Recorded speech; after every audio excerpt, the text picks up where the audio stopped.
बुलंदशहर में किस तरह से जीते हैं किन्नर अपनी जिंदगी। खास बातचीत सह संपादक राशिद खान से किन्नर टीना की। टीना ने बताया कि बचपन में उसके माता पिता मर गए और उसके रिश्तेदारों ने उसे किन्नर के हवाले कर दिया, जहां उसे खूब प्यार मिला, मगर माँ बाप की कमी उसे हमेशा महसूस होती रही। जब भी उसके साथ कोई न कोई छोटा मोटा हादसा होता तो उसे अपने माँ बाप की हमेशा याद आती है। वो अपना अकेलापन महसूस करती है। वो पल उसके लिए बहुत ही दुखदायी है। टीना ने ये भी बताया कि किन्नरों की दुआ और बद्दुआ में बहुत असर होता है, मगर हम किसी को बिना वजह बद्दुआ नहीं देते। उन्होंने अपनी बातचीत में सरकार की योजनाओं की भी जमकर तारीफ की। इस वक्त हम मौजूद हैं बुलंदशहर के मोहल्ला फैसलाबाद में, जहां आज रूबरू कराएंगे आपको एक किन्नर से। आपको बता दें, ये एक वो किन्नर है जो अपने लाइफ के बारे में और अपने जीवन के बारे में आपको बताएंगी। इन्होंने कैसे अपना लाइफ जीवन गुजारा है और किस तरह से एक किन्नर बनी, क्या इनका पूरा मामला रहा। ज़्यादा बातचीत करने के लिए हमारे साथ टीना मौजूद हैं। चलिए इनसे बातचीत करके समझते हैं क्या पूरा मामला है। क्या नाम है? टीना जी, भारत रफ्तार न्यूज़ में आपका स्वागत है। नमस्ते जी सबको मेरा। जैसे कि आज बात करें आपसे, अपने जीवन के बारे में कुछ बताएं। किस तरह से आपने जीवन गुजारा, किस तरह से आप किन्नर बने? जी मैं क्या कहते एक अच्छी फैमिली से थी। मैं दिल्ली में रहती थी। दिल्ली में रहने के बाद कुछ टाइम के बाद मेरे मॉम और डैड की डेथ हो गई थी, तो उस वजह से क्या कहते हैं मैं अपनी ही फैमिली में रहती थी। जैसे मेरे चाचा, मेरे ताऊ, उन्हों के साथ मैं रहती थी। तो मेरे ही अपने लोगों ने, मेरे ही अपने किन्नर लोगों को उनको बताया था कि हमारे साथ ऐसे ऐसे हमारी वो हैं रिश्तेदार, उनके किन्नर हैं। तो इस जरिए से मैं किन्नर हुई थी या? जी हाँ, मैं पैदाइशी थी। मैं शुरू से ही मेरे को नाचने और गाने का और लड़कियों की तरह रहने का शुरू से ही मुझे शौक़ था। तो मुझे ये मेरे ही फैमिली वालों के ज़रिए से पता चला था, मॉम डैड के बाद मेरे को। फिर उसके बाद मैं अपने उन लोगों में आई थी, उन लोगों से मुझे मेरी पहचान मिली। उसके बाद मैं अपनी लाइफ में थोड़ा आगे बढ़ी थी। ये थी मेरी जो लाइफ मैंने आगे बिताई। और बताएं, आप कैसे अपना जीवन गुजारती हैं, आप किस तरह से महसूस करती हैं उसके बारे में? जी मैं अपना जीवन इस तरीके से गुजारती हूँ। अपने जो मेरे लोग हैं, मेरे ग्रुप के लोग हैं, मैं उन्हों के साथ रहती हूँ, उन्हों के साथ अच्छे से रहती हूँ। कोई दिक्कत, कोई परेशानी नहीं। लेकिन हाँ, ये है कि कभी कभी अकेलापन इंसान को काटता है, तो इस वजह से मैं अपना अकेले आती हूँ। मैंने एक मॉम डैड बना रखे हैं अपने, उन्हों के पास आती हूँ। उन्हों के पास अपनी दुख सुख की सारी बातें मैं उन लोगों को बताती हूँ कि मेरे साथ आज ऐसा हुआ, मेरे साथ वैसा हुआ। लेकिन अपने ग्रुप में क्या कहते हैं, मैं अपने ग्रुप में बहुत सही हूँ।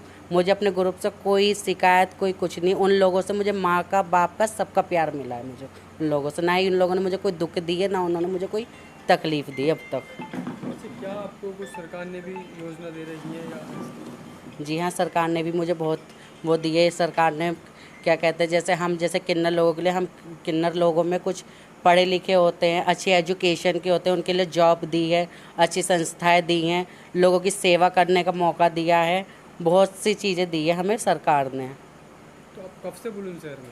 जी मुझे बुलंदशहर में क्या कहते हैं, मुझे 1 साल हो गया बुलंदशहर से। और पहले मैं क्या कहते हैं, मैं दिल्ली रहती थी। जब से आप बुलंदशहर में आई, बुलंदशहर के बारे में बताएं, आपको किस तरह का? जी मैं बुलंदशहर में आई। बुलंदशहर में आने के बाद मुझे यहाँ पे अपनापन लगा, यहाँ पे मुझे सब अच्छे लगे। मैं वैसे दिल्ली में रहती थी, दिल्ली में मेरा वहाँ से मन थोड़ा वो हो गया, तो फिर मैंने सिटी बदली। सिटी बदलने के बाद मैंने यहाँ का माहौल देखा बुलंदशहर का। बुलंदशहर के लोग मुझे अच्छे लगे, यहाँ मुझे प्यार मिला। यहाँ के जो किन्नर लोग हैं, उन लोगों ने मुझे प्यार करा, अपने साथ रखा, मेरे दुखों में मेरा साथ दिया और हर चीज़ में उन्होंने मेरे को सपोर्ट करा। क्या इसमें भी कोई ट्रांसफ़र वगैरह वाली बात होती है कि वहाँ से वहाँ जाना ज़िले में, या अपनी मर्ज़ी से आन के ज़िले में रह सकती हैं? नहीं, इसमें कोई ऐसे ट्रांसफ़र वाली कोई बात नहीं होती। जैसे ये इसमें ऐसा होता है, ये अपनी मर्ज़ी के होते हैं। हम जो होते हैं, हम अपनी मर्ज़ी के होते हैं। जैसे हम आज यहाँ बुलंदशहर में रह रहे हैं और हमारा अगर मन नहीं लगता है, या हमें किसी चीज़ की तकलीफ़ है, या हमारे कोई गुरु या हमें कोई फैमिली का या कोई हमें टॉर्चर करता है, तो हम दूसरी जगह शिफ्ट हो सकते हैं। लोग ये भी कहते हैं कि किन्नर की बद्दुआ और दुआ बहुत ज़्यादा कामयाब होती है और बद्दुआ बहुत ज़्यादा नुकसानदायक होती है। इसके बारे में आप क्या बताएंगे? आज जी, अब तक मैं सुनता हूँ बचपन से, आप इस बारे में जी ये बात सच है। देखो, दुआ और बद्दुआ ये बात सच है, लेकिन हम लोग जो होते हैं, हम लोग ज़्यादातर हम दुआ ही देते हैं। क्योंकि आप लोगों से ही हमें मिलता है, तो हम आप लोगों को बद्दुआ दे के हमें क्या मिलेगा। हम ज़्यादातर दुआ ही देते हैं।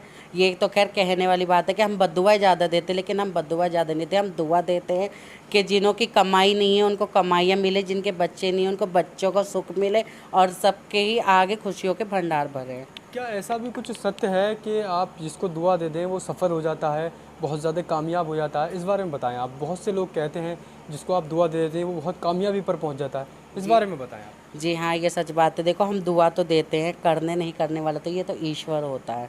हम तो दुआ देते हैं। देखो, कहते हैं ये भी एक ईश्वर का ही अवतार है। शायद आपने सुना होगा कि भगवान कृष्ण ने और क्या कहते हैं शंकर जी ने और इन लोगों ने अवतार लिए थे जब हम थे। तो हम दुआ तो देते, लेकिन करने वाला वो ईश्वर ही होता है। वो ईश्वर ही करता है कि क्या क्या करना है क्या नहीं करना, बस हम दुआ ही दे सकते हैं। और कुछ बताएं अपने बारे में। जी, मेरे बारे में यही बताना था कि मैं अपने दिल की बातें कहना चाहती थी। मुझे यहाँ पे तो हमारे चैनल के माध्यम से आप क्या कहना चाहेंगे? मैं अपने चैनल के माध्यम से यही कहना चाहूँगी। देखो, ये क्या कहते हैं, मेरे बहुत दिन से ही ये था कि मैं अपने दिल की किसी से बातें कहूँ। मैं अपनी दिल की बातें किसी से कह नहीं सकती थी। मेरे अपने थे, लेकिन मेरे अपने होके भी मेरे अपने नहीं थे। तो मैं फ्रेंड और क्लोज के ज़्यादा लोग मैं ढूंढना चाहती थी, लेकिन मैं किसी के आगे अपनी कोई बात कहना नहीं चाहती थी। इस वजह से मैंने इस चैनल के मध्य से ये सबको बताया गया है कि देखो, आज मेरा कोई नहीं है, मेरे किन्नर लोग हैं, लेकिन उसके बाद भी मुझे अपने लोगों की कभी कभी याद आती है। लेकिन मेरे अकेलेपन के वजह से बहुत सी जगह ऐसा होता है जहाँ मुझे टॉर्चर कर दिया जाता है। अच्छा, जैसे कि आप फील्ड में फिरती हैं, राउंड राउंड जाती हैं, तो कभी आपको ऐसा महसूस हुआ कि कुछ अजीब सा कि मेरी भी एक फैमिली होनी चाहिए थी? इसके बारे में बताएं आप। जी हाँ, जब हम घूमते हैं, किसी के यहाँ पे बधाइयाँ लेते हैं, कहीं पे हम नाचते हैं, गाते हैं, बहुत सी जगह ऐसा होता है कि हम घर में भी चढ़ते हैं तो बहुत से लोग हमें चढ़ने भी नहीं देते हैं घर में। हम एक तरीके से टॉर्चर करते हैं कि तुम जाओ जाओ, यहाँ क्या कर रहे हो, क्यों आए हो। तो उस समय हमें ये फील होता है कि आज हमारी फैमिली होती या हमारी फैमिली वाले हमें रखते या हम अपनी फैमिली वाले के साथ अटैच होते तो शायद हमें ऐसा कोई क्यों कहता। तो उस समय जब हमें अपने घर की बहुत याद आती है, और जिनके हैं उनकी तो खैर मैं कहती नहीं हूँ, सभी सुन रहे होंगे इस बात को, जिनके हैं उनों की मैं कहती नहीं, लेकिन मेरे नहीं है। मुझे अपनी फैमिली की इतनी वो आती है कि मैं अपनी फैमिली, आज खास मेरी फैमिली होती तो क्या पता मैं अपनी फैमिली से अटैच होती। अब मेरे कुछ दिन पहले मेरे साथ कोई एक्सीडेंट हुआ, छोटा सा हादसा हुआ, उस चीज़ में मुझे बहुत जगह टॉर्चर करा गया। बहुत सी ऐसी बातें थी जो ना कहने की बातें थी, वो मुझे कहा गया, लेकिन मैंने फिर भी वो चीज़ को संभाला और अपनी फैमिली को याद करके मैं यहाँ आई। फिर फैसलाबाद में मैंने अपने मॉम डैड बना रखे हैं, धर्म के नाते थे। मैं उन्हीं के पास आती हूँ, उनके पास आके अपना दुख और सुख उन्हीं के पास बताती हूँ मैं आके। जैसा कि इन्होंने हमें अपनी लाइफ के बारे में बतलाया, अपनी फैमिली को जैसे कि राउंड पर ये जाती हैं, वक्त वक्त पर याद करती रहती हैं। इन्हों का भी एक सपना था, मैं भी एक अच्छी फैमिली में होती, अच्छी तरह रहती, पर अफसोस ईश्वर की बात है कि मुझे किन्नर बना दिया। इसी के चलते मैं राशिद खान, भारत रफ्तार न्यूज़, बुलंदशहर।